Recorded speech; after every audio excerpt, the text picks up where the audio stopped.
Oke, assalamualaikum warahmatullahi wabarakatuh. Baik anak-anakku sekalian, selamat pagi semuanya. Semoga kalian semua dalam keadaan sehat walafiat ya. Hari ini Bapak akan membahas materi ekosistem lagi ya, lanjutan yang kemarin, yaitu judulnya adalah aliran energi ya, aliran energi dalam ekosistem. Nah, mungkin sebelumnya Bapak sudah bahas kemarin ya tentang ekosistem itu apa kan kemarin kan, dan ekosistem itu punya dua komponen ya, ada komponen abiotik ya, satu lagi yaitu komponen biotik. Nah, kalau abiotik itu komponen yang bukan makhluk hidup ya. Kemarin kamu sudah belajar juga bahwa dalam sebuah ekosistem itu makhluk hidup itu berinteraksi bukan cuman sama makhluk hidup lagi, tapi dia juga berinteraksi sama benda mati ya. Contohnya ada cahaya matahari, ada air, udara, itu semua kan benda-benda mati tapi sangat dibutuhkan dalam proses kehidupan kan ya. Nah, sekarang kalau komponen biotik ini sebenarnya mungkin kamu sudah sering belajar ya waktu lagi SMP atau SD gitu ya, bahkan bahwa yang namanya kamu udah kenal lah ya, ada istilah yang namanya produsen kan ya. Produsen dia kan berarti memproduce ya atau menghasilkan. Nah, jadi produsen ini adalah makhluk hidup yang biasanya dia itu dimakan sama makhluk hidup lain. Makanya dia penghasil makanan ya. Nah, itu eh adalah tumbuhan, contohnya ya, adalah tumbuhan dan alga atau ganggang. Pak, kalau misalkan dia dimakan sama makhluk hidup lain, terus dianya sendiri kalau mau makan gimana gitu. Makanya produsen itu rata-rata semuanya adalah organisme yang autotrof atau dia bisa berfotosintesis sehingga dia tidak makan makhluk hidup lain ya. Dia tidak makan makhluk hidup lain. Kayak gitu. Kemudian yang kedua ada yang namanya konsumen ya. Konsumen itu berarti tadi kan namanya juga konsumen, berarti dia yang mengkonsumsi atau dia itu memakan makhluk hidup lain. Nah, biasanya konsumen itu nanti dibagi menjadi beberapa ya. Misalkan nih, Bapak punya denahnya seperti ini atau Bapak punya strukturnya seperti ini. Jadi kan tadi kan produsen itu kan tumbuhan ya. Dia tumbuhan. Nah, tumbuhan itu yang gak makan siapa-siapa lagi karena memang dia itu bisa menghasilkan makanan sendiri. Nah, nanti konsumen itu ada beberapa tingkat biasanya ya. Kalau konsumen satu berarti dia memakan tumbuhan. Nah, konsumen satu ini biasanya makhluk hidup atau hewan ya, hewan yang herbivora kan, karena dia memakannya itu makan tumbuhan. Nah, nanti konsumen satu dimakan sama konsumen dua. Konsumen dua ini biasanya adalah karnivora kayak gitu ya. Dan mungkin nanti kalau mau diteruskan ini nanti ada lagi konsumen tiga kayak gitu ya, kemudian nanti ada lagi konsumen empat kayak gitu, tergantung di dalam apa sih namanya, di dalam ekosistem tersebut bagaimana ya. Nah, makanya nanti kita kenal ada yang namanya rantai makanan ya. Kamu mungkin sudah bisa lah ya, ini kan pelajaran SMP nih, yang mana yang merupakan produsen, yang mana yang merupakan konsumen gitu ya. Nah, nantinya berarti kan konsumen 4 atau konsumen terakhir ya. Mungkin bisa jadi 4, bisa jadi 5, bisa jadi 6 gitu ya. Nah, konsumen yang terakhir ini kan dia kan nggak ada yang makan lagi kan. Misalkan contohnya seperti ini nih. Misalkan ini tumbuhan, ini produsen kan ya. Nah, ini si belalang ini konsumen satu atau konsumen primer disebutnya ya. Kemudian si katak ini adalah konsumen kedua kayak gitu kan, atau sekunder. Kemudian katak dimakan sama ular, ini konsumen ketiga kayak gitu ya. Nah, elang ini merupakan konsumen final atau konsumen terakhir atau konsumen keempat. Nah, apakah energinya itu terputus sampai di elang kayak gitu kan. Namanya juga rantai makanan, berarti kan dia harus muter lagi kan ke sini kan. Nah, jadi kan kalau elang ini kan nggak ada yang makan lagi nih Pak, apakah nanti itu kalau misalnya nggak ada yang makan lagi gimana Pak? Nah, makanya Allah itu menciptakan yang namanya decomposer itu atau disebutnya adalah pengurai ya. Nah, sebenarnya kalau kita ngomongin pengurai, pengurai ini ada dua jenis. Ada yang namanya decomposer, ada yang namanya detritivore, ya. Nah, bedanya apa sih, Pak? Yang namanya decomposer sama detritivore, ini kan sebenarnya sama-sama menguraikan makhluk yang sudah mati kan ya. Tapi kalau decomposer, dia itu adalah organisme yang saprofit. Saprofit itu kan menguraikan zat sisa. Maksudnya decomposer itu di sini ya. Jadi maksudnya kalau decomposer itu, Pak, maksudnya menguraikan itu apa sih? Maksudnya menguraikan. Jadi bakteri dan jamur itu nggak cuma sekedar makan di situ, tapi terjadi reaksi kimia. Reaksi kimia yaitu merubah yang namanya zat organik, ya, merubah yang namanya zat organik menjadi zat anorganik. Zat organik itu kan, organik artinya makhluk hidup ya, karena kan yang diurai itu kan bangkai kan, bangkainya si elang kayak gitu. Nah, itu adalah zat organik. Masih banyak zat-zat organik di dalam bangkainya si elang itu kan. Nah, itu nanti akan diuraikan menjadi zat anorganik. Kenapa sih harus diuraikan menjadi zat anorganik nih ya? Decomposer misalkan fungi atau bakteri gitu ya. Kenapa harus diuraikan menjadi zat anorganik? Karena nantinya zat anorganik setelah si jamur menguraikan menjadi zat anorganik kayak gitu ya. Nanti zat anorganik ini akan dipakai sama tumbuhan untuk melakukan yang namanya fotosintesis. Kayak gitu kan ya. Mungkin kamu belajar kan kalau silem itu kan mengangkut air dan garam-garam mineral. Nah, garam-garam mineral itulah yang namanya zat anorganik. Kayak gitu ya. Nah, jadi beda. Nah, itu namanya decomposer. Nah, beda lagi sama yang namanya detritivore. Kalau detritivore itu dia memang makanin bangke gitu istilahnya ya. Contohnya misalkan kayak cacing tanah atau kaki seribu gitu ya, rayap. Cuman ya udah gitu, dia cuman makan doang, tapi tidak terjadi reaksi kimia ini nih yang merubah zat organik menjadi zat anorganik kayak gitu. Nah, jadi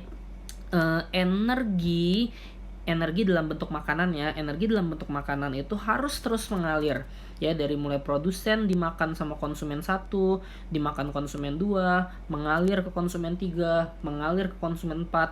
Setelah konsumen 4 mati gitu ya, dia akan diuraikan sama si decomposer. Decomposernya itu harus merubah yang namanya organik menjadi zat anorganik kayak gitu kan ya. Nah, anorganik ini nantinya akan mengalir lagi ke si tumbuhan gitu ya dalam proses fotosintesis kayak begitu. Nah, kamu bayangkan kalau misalkan satu aja deh ada yang ada yang punah gitu, atau misalkan contohnya nih ya, sederhana aja deh, misalkan dekomposernya nggak ada nih. Ini misalkan dekomposernya nggak ada ya, si jamurnya nggak ada. Ketika tumbuhan dimakanin sama belalang, belalang dimakanin sama katak, katak dimakanin sama ular, ular dimakanin sama elang, elangnya mati. Tapi ketika elangnya mati, zat organik yang ada di dalam tubuh si elang tidak diuraikan menjadi zat anorganik. Kira-kira nanti apa yang terjadi sama tumbuhan? Tumbuhan bisa berfotosintesis nggak? Nggak bisa kan, tumbuhan tidak akan bisa berfotosintesis karena tidak ada garam mineral, tidak ada zat anorganik kayak gitu. Maka nanti lama-kelamaan tumbuhan akan habis, punah lama-lama kan. Kalau tumbuhan punah, nanti lama-lama belalangnya kelaparan, nggak ada yang dimakan sama dia, punah juga belalangnya. Belalang punah lama-lama katak yang punah, katak punah lama-lama ular punah, ular punah lama-lama elang yang punah kayak gitu. Jadi satu aja jika energi ini tidak mengalir atau terhambat kayak gitu ya, karena ada satu yang punah atau ada satu yang mati, maka akan merusak atau mengganggu yang namanya keseimbangan ekosistem kayak gitu ya. Nah, itu makanya energi itu akan terus mengalir ya dari satu ke yang lainnya. Sampai situ, sampai sini paham ya? Oke. Mungkin yang kedua, kamu sudah mengenal yang namanya jaring-jaring makanan ya. Jaring-jaring makanan ini adalah kumpulan dari rantai makanan. Ini kalau misalnya dihitung kan ada berapa nih, dari tumbuhan ya, dimakan sama kambing, dimakan sama serigala, dimakan sama singa. Nah, ini satu rantai kayak gitu ya. Kalau kita mau cari lagi rantai kedua, tumbuhan dimakan sama kelinci, dimakan sama kucing, dimakan sama singa, 2 rantai. ya, kemudian tumbuhan dimakan sama tikus, makan sama burung hantu, ular, elang, singa. Nah, ini rantai ketiga dan rantai-rantai berikutnya. Jadi intinya kamu paham lah ya, yang namanya jaring-jaring makanan itu adalah kumpulan dari yang namanya rantai makanan kayak gitu. Intinya sama sih energinya, energi dalam bentuk makanan tuh harus terus mengalir ya, kayak gitu. Nah, mungkin kalau misalnya di SMP kan kalau ada soal kayak gini paling yang ditanya itu yang manakah yang merupakan produsen, yang mana yang merupakan konsumen tingkat 2 ya, konsumen tingkat 3. Nah, tapi kalau di SMA biasanya ini Bapak ambil dari soal PAT tahun lalu ya. Biasanya kita harus menganalisis kayak gitu ya. Contohnya nih, perhatikan jaring-jaring makanan ekosistem tundra berikut. Ya, ini ada sebuah ekosistem di tundra. Apabila rusa kutub punah diburu karena dimanfaatkan tanduknya oleh warga, rusa kutub ya. Nah, maka peristiwa yang tidak mungkin terjadi adalah, jadi kalau misalkan si rusa kutubnya ini punah nih ya, kalau ini tidak ada nih, punah gitu. Nah, apa dampaknya? Kayak gitu coba ya. Meningkatnya populasi tumbuhan yang hidup di gurun kayak gitu. Berarti kan kalau misalnya rusak kutubnya mati, ini meningkat dong, ya nggak? Ini meningkat karena nggak ada yang makanin dia kan. Oke. Nah, kemudian meningkatnya populasi muskox. Muskox itu yang ini ya. Ya, yang apa sih, kayak tapir gitu ya. Karena persaingan kompetisi interspesifik menurun. Betul nggak? Betul ya, kenapa? Karena si muskox ini nggak ada saingan lagi kan ketika makanin tumbuhan kan. Kayak berarti ini betul, yang ini betul. Yang C, meningkatnya populasi rubah kutub. Nah, kira-kira kalau misalnya si rusa kutubnya itu habis atau mati, apa yang terjadi sama rubah kutub berikutnya? Yang nggak lama kemudian kan dia yang akan mati kan, dia lama-lama populasinya berkurang karena si rubah kutub itu tidak punya lagi yang namanya makanan. Kayak gitu ya. Oke. Jadi yang tidak mungkin yang itu yang C. Jadi kamu harus bisa menganalisis ya, soalnya tuh akan seperti ini nanti ketika di PAT ataupun ketika di USBN ataupun di ujian nasional nanti ya, kelas 12. Oke, nah sekarang lagi ini misalkan nih, perhatikan gambar jaring-jaring makanan berikut ini. Apabila populasi ikan tuna menurun, kemungkinan yang terjadi, jadi kalau misalnya ini menurun ya, kalau misalnya ini nggak ada gitu ya istilahnya ya, yang akan terjadi adalah populasi ikan teri menjadi menurun, betul nggak? Kan ikan teri dimakan sama ikan tuna, berarti kalau misalnya dia menurun, seharusnya ini bertambah dong, karena nggak ada yang makanin dia lagi ya, berarti salah ya. Yang B, populasi hiu meningkat. Kira-kira kalau ikan tuna itu habis, hiunya lama-kelamaan juga habis kan? Ya nggak, karena makanannya dia jadi berkurang, nggak ada ikan tuna kan? Kayak gitu, berarti salah ya. Yang C, populasi burung camar menurun, betul nggak? Kan ikan tuna dimakan juga tuh burung camar tuh. Nah, berarti bener nih, karena kalau misalnya ikan tunanya populasinya menurun, lama-kelamaan burung camarnya kan kehabisan makanan juga kan. Nah, maka nanti populasi burung camar juga ikut-ikutan menurun, kayak gitu ya. Berarti jawabannya yang C. Paham ya di sini ya? Nah, ini nanti soal yang akan keluar. Ini Bapak ambil dari soal PAT tahun lalu ya, yang dibikin sama pusat. Oke, nah mungkin yang kemudian selanjutnya aliran energi yang terakhir ada yang namanya piramida ekologi.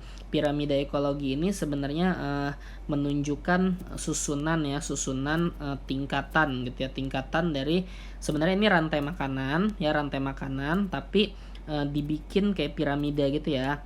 Nah, ini nanti ada macam-macam, ada piramida jumlah, ada piramida biomasa, ada piramida energi. Ini sebenarnya seperti diagram aja sih sebenarnya ya.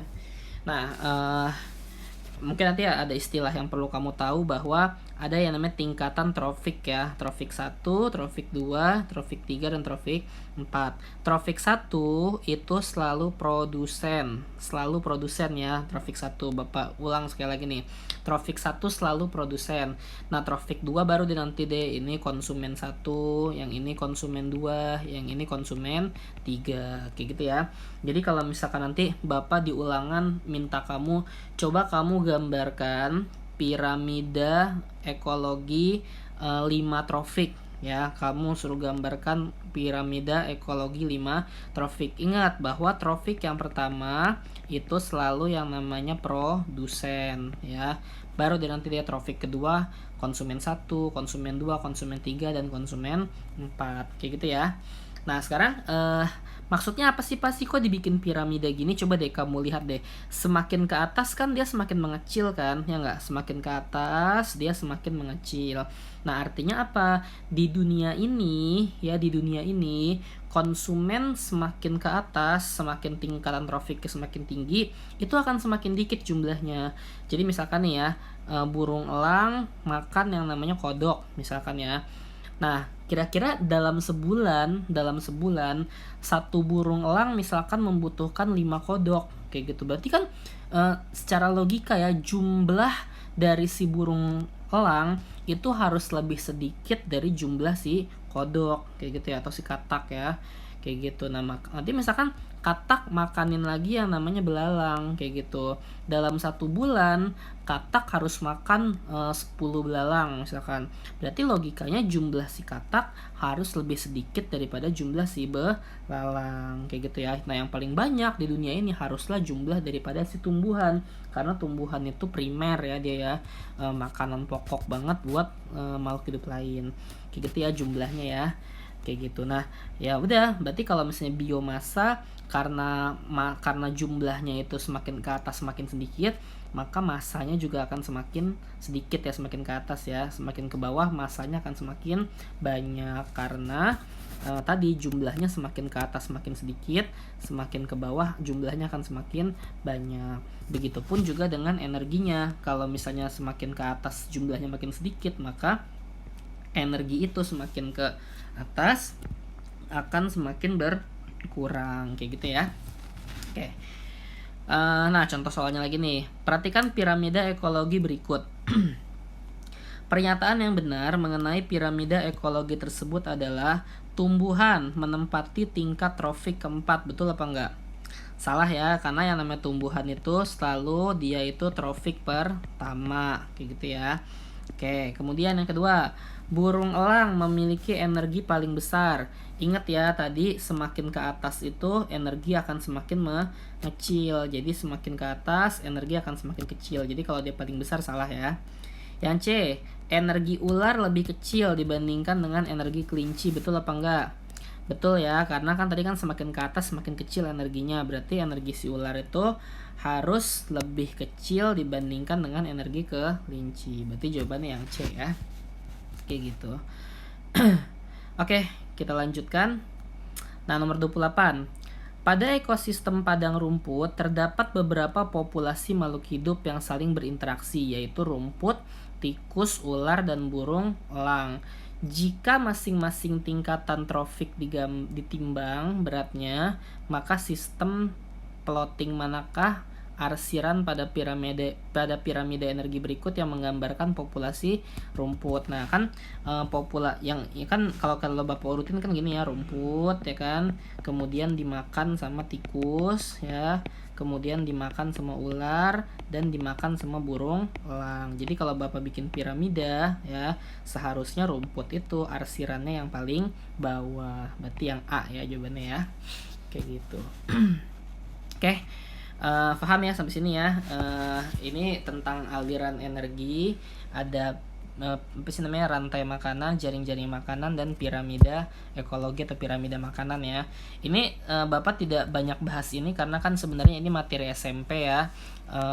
Yang paling nanti kalau SMA itu di soal itu lebih banyak analisis seperti ini ya. Soalnya minta kamu untuk mikir, minta kamu untuk menganalisis ya maksud dari piramida ekologi tersebut kayak gitu. Oke. Nah, hari ini Bapak akan tambahkan ya sedikit mengenai yang namanya daur biogeokimia ya. Daur biogeokimia.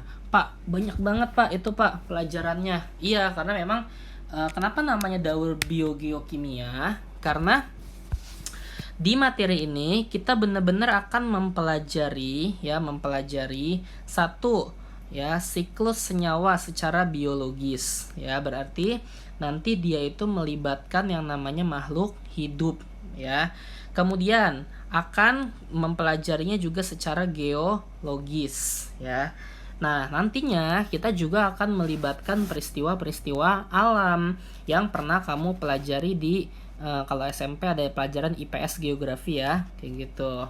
Dan yang ketiga adalah secara kimiawi ya. Jadi kita juga akan belajar secara reaksi kimianya kayak gitu. Jadi makanya lengkap ya, ada biologinya, ada geografinya, ada kimiawinya, atau disebutnya juga dengan daur. Daur tuh kayak siklus ya, siklus biogeokimia kayak gitu. Nah, yang akan kita pelajari itu ada siklus air ya, bagaimana, kemudian siklus karbon dan oksigen, siklus nitrogen, fosfor dan belerang. Tapi untuk hari ini Bapak cuma bahas satu doang ya, yaitu siklus air atau H2O. Nah, kenapa kita harus mempelajari ini gitu ya? Kenapa siklus H2O harus diatur kayak gitu ya, atau harus dipelajari? Karena nantinya gitu ya harus seimbang gitu. Jadi kalau misalkan terjadi kemarau secara kepanjangan gitu, misalkan kan kita belajar siklus air ya. Kalau siklus airnya itu terhambat atau terjadi musim kemarau yang sangat panjang, apalagi kan sekarang cuacanya udah ekstrim ya, maka nanti kan dampaknya itu akan ke lingkungan kan, dampaknya itu akan ke makhluk hidup gitu. Contohnya kayak petani mau nanam padi, susah gitu karena kering lama-lama sawahnya kan, karena nggak ada air kayak gitu ya. Apalagi unsur-unsur kayak karbon, oksigen gitu ya, kalau siklusnya terganggu nanti akan tidak akan terjadi keseimbangan ya. Karena kan ekosistem itu kan definisinya interaksi baik antara makhluk hidup maupun sama benda mati ini ya, kayak gitu. Oke, nah sekarang hari ini Bapak akan bahas satu aja, yaitu siklus air ya, atau siklus H2O. Nah, jadi siklus H2O itu ya, ini kan Bapak gambar nih secara geografi nih ya, ada yang namanya pegunungan ya, ada yang namanya pegunungan. Nah, jadi yang pertama, semua air baik itu dari pegunungan, baik dari hutan ya, nantinya akan mengalami yang namanya akan jatuh ke laut ya. Ini laut nih. Ini adalah laut misalkan ya. Nah, semuanya akan jatuh ke laut kayak gitu ya, dan akan mengalami yang namanya penguapan. Proses penguapan ya, kita belajar geografi sedikit ya, atau belajar IPS sedikit. Proses penguapan dari laut menuju atmosfer bumi itu disebutnya dengan proses namanya evaporasi ya. Evaporasi. Jadi evaporasi itu apa? Proses penguapan air laut atau air sungai ya, pokoknya ya, dari laut menuju ke atmosfer kayak gitu ya. Nah, bukan cuman laut doang, bukan cuman sungai atau danau doang atau sumber air ya yang mengalami penguapan, tumbuhan juga akan mengalami penguapan. Makanya tumbuhan itu punya yang namanya stomata. Ya, stomata itu fungsinya selain untuk bernafas, untuk pertukaran udara, pengganti hidung ya kalau di manusia sama hewan, stomata itu fungsinya juga menguapkan kelebihan air. Nah, jadi proses penguapan pada tumbuhan gitu ya, itu namanya adalah transpirasi. Ya, transpirasi. Jadi proses penguapan ada dua ya, ada yang berlangsung di perairan maupun mau danau, sungai ataupun laut, itu namanya adalah evaporasi. Nah, ada juga proses penguapan yang terjadi pada tumbuhan untuk mengeluarkan kelebihan airnya melalui stomata, yaitu transpirasi. Paham ya sampai sini ya? Oke, nah kemudian setelah di atmosfer ya, nah apa sih namanya, air-air tersebut itu akan menguap gitu ya, menguap lalu akan mengembun ya. Kan ada peristiwa menguap, ada peristiwa mengembun ya, karena suhu udara di atas itu dingin ya, di puncak makanya kan dingin kan. Air-air yang terbawa oleh sinar matahari yang menguap itu akan mengembun atau mengalami pendinginan kayak gitu. Nah, proses pendinginan itu disebutnya adalah kondensasi ya, kondensasi. Nah, air yang mengalami kondensasi atau pendinginan atau pengembunan baru nanti akan membentuk yang namanya awan kayak gitu ya. kayak gitu. Terus lama-lama kan airnya menguap terus ya, apalagi pas lagi musim panas kan kayak gitu. Lama-lama kan awannya ini kan akan pekat kan konsentrasi airnya kan, atau konsentrasi airnya akan banyak kan yang ada di awan ini.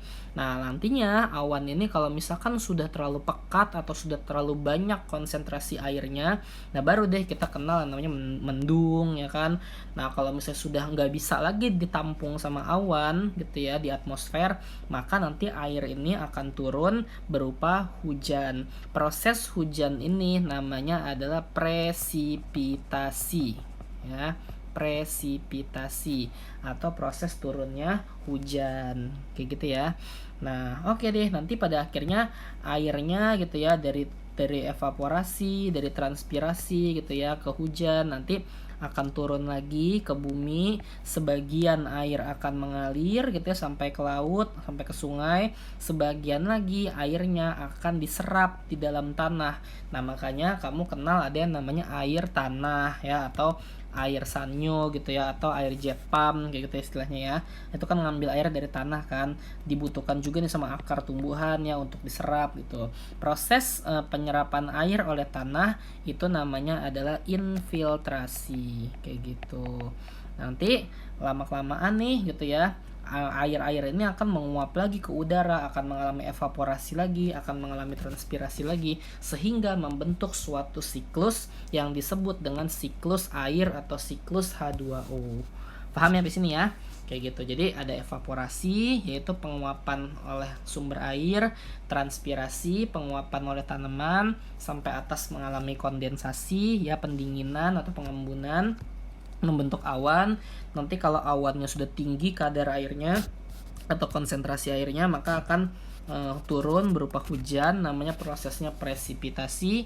Kemudian nanti sebagian akan diserap ke tanah yang disebut dengan infiltrasi kayak gitu ya. Oke, ini saja hari ini yang bisa Bapak sampaikan. Bapak minta tolong kerjakan LKS-nya ya. Ini belum Bapak upload, nanti akan segera Bapak upload ya ke Classroom. Mana nih LKS ekosistem ya. LKS ekosistem kamu kerjakan dari nomor 1 sampai nomor 6, siklus air atau siklus H2O ya. Nah, perhatikan untuk yang nomor 5. Ya. Nah, nomor 5, Bapak minta kamu buat satu rantai makanan, satu jaring-jaring makanan, dan satu piramida ekologi di buku gambar. Ya, sekali lagi ya, nomor 5 ini kamu gambarnya di buku gambar. Ya, warnain yang bagus sesuai dengan kelompok. Ya, misalkan nih, kelompok 1 ya. Kelompok 1 misalkan Alan sama Ivan sama Kanaya, misalkan bertiga ya misalnya nih. Nah, ini kelompok 1 gambarnya adalah ekosistem hutan hujan tropis. Jadi kamu bikin rantai makanannya ya, makhluk hidupnya yang tinggal di hutan hujan tropis ya. Tapi ini gambarnya per individu ya. Jadi Alan, Kanaya sama Ivan gambarnya sama hutan hujan tropis, tapi gambarnya individual. Tugasnya tugas individual, bukan tugas kelompok. Paham ya sampai sini ya? Oke, kelompok 2 misalkan Geral, Najwa sama Rajen misalkan. Geral, Najwa sama Rajen gambar rantai makanan, jaring-jaring makanan dan piramidanya yaitu makhluk hidup yang tinggal di savana. Cari dulu ya berarti ya. Oke, nah tapi tugasnya tetap tugas individu gitu ya. Najwa, Rajen sama Geral tetap ekosistem savana kayak gitu ya. Tapi tugasnya tugas individu. Paham ya di sini ya? Oke, silakan kamu kerjakan. Kalau nomor 6 nggak usah digambar di buku gambar, langsung aja siklus air atau siklus H2O gambar di situ, tapi warnain yang bagus ya. Oke, ini saja yang bisa Bapak sampaikan hari ini. Kurang lebihnya Bapak mohon maaf. Kalau ada pertanyaan silakan setelah video ini selesai. Wabillahi taufiq wal hidayah. Assalamualaikum warahmatullahi